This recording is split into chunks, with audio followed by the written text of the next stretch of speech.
کې ګلشاه په نامه ځوان چې کوم وخت ځانوژنه وکړه د غربته څخه د هغه مازدیګره څخه ما دا کار په مخه واخیست. بیا د هغه څخه وروسته یو کوم کوچني ماشومه چې د لوږې څخه مړه شوله نور تقریبا دغه وخت ماته تقریبا د 100 روپو پورې ماته لیست ما سره پروت دی. 100 روپو پورې ماته پیسې راغلي دي. پورې ولان څخه څوک چمن ته یوه ډوډۍ راوړي چې هر څوک یې هغه خدای دې وکړي، که انګریز یې که پښتون یې که مسلمان یې که حکومت یې که هر څوک یې کور یې ودان. ذهن کې چې دا ایډیا څنګه راغله دغه بنسټ څه ولې شروع کړې وجه څه وه؟ مننه ستې کور ودان الله پاک دې اجر درکړي چې د غریب ولس اواز پورته کوئ. تقریبا تاسو ته معلومه ده 3 میاشتې شوه ده د چمن او سپین بولدک ترمنځ دروازه بنده ده. دلته غربت زیات دی. موږ په دغه ځای کې که تاسو مخکې لیدلی یا دا کتونکي لیدلی دلته موږ د افغان کډوالو خدمت هم کوئ، خو اوس هغه کډوال مې سر رخصت کله د غونې مې خدمت مې وکړي یا خپل وس مې وکړي.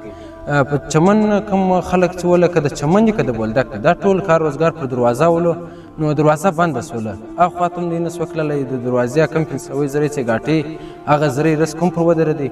نو موږ دلته په چمن کې ګلشاه په نامه ځوان چې کوم وخت ځانوژنه وکړه د غربته څخه د هغه مازدیګره څخه ما دا کار په مخه واخیستی. بیا د هغه څخه وروسته یو کوم کوچني ماشومه چې د لوږې څخه مړه سوله نور موږ کې هغه خپله کوم انساني مسلماني پښتاني جذبه چې وله هغه نوره کې رالاله چې یاره زما یو اواز پورته کېږي، زما دا په وسه پرده چې زه اواز د غریب دا پورته کړم څوک زما سره کومک وکړي نو ما هغه اواز بیا پورته کړي. الله پاک مې ملګري سلو د غریب ولس دعایې ولې تقریبا دغه وخت 215 کورونو ته ما سامانونه رسولي دي.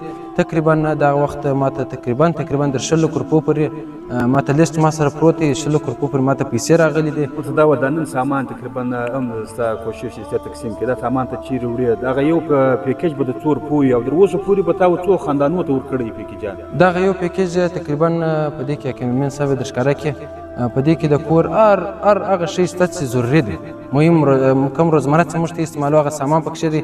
تقریبا د 2.5 روپو دی.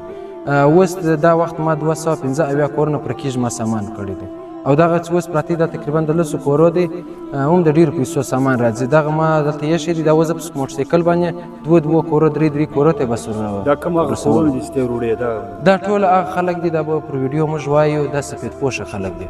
دا هغه څوک نه دي چې ولاړ دي مثال لاس نیولي مثال یا فقیران یا غریبان هم غریبان دي هغه، خو سفید پوش هغه څوک چې پر دروازه به یې زرې 500 ګاټې وځي پر کور ناست دي ښه سم ځوان په هر څه پوره ښه قوم والا ښه نامه والا خلک دي.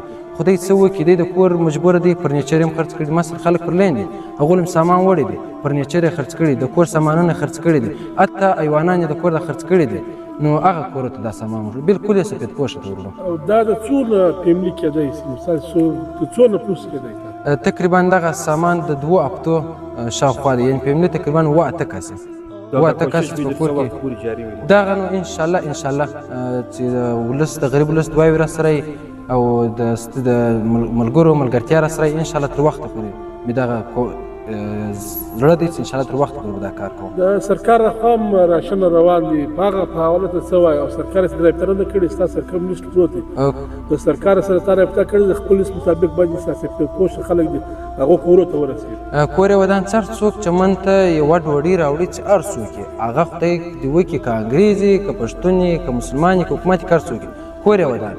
خو تر اوسه پورې سرکار سره موږ خپله اړیکه نه ده نیولې ځکه په دغه باندې اخته یو والله که یو سکینډ خلاص شوي د دې سره اړ ونیسو خو بیا هم انشاءالله ستې په ملګرتیا سره انشاءالله دې سره به مال کوو. تر اوسه پورې موږ سرکار سره نه دی کړی دا کار یوازې سر به یې ما په مخه اخیستی دی. تر اوسه پورې چا سره ما اړیکه نه ده نیولې خاص کار کولی سي چې مخکې موږ به د بازار څخه به سودا به په دکانو کې رانیوله بیا به مې دا کورو ته وړله خو هغه ډېر تکلیف یې درلودی. هم زموږ ګدام دی دلته وروره که مې مالګه په وسه پرئ که برئ که وړۍ که غوړي هر څه مو په وسه پرئ دلته زموږ خپله کمره ده پر دا کمره موږ لیکلي هم دي امانت دپاره د غریبانو دغه کمره کې تی خپل شی ږدولی سي کلپولی سي زنکلی سي انشاءالله ستاسې خیر به موږ غریبان پر رسوو.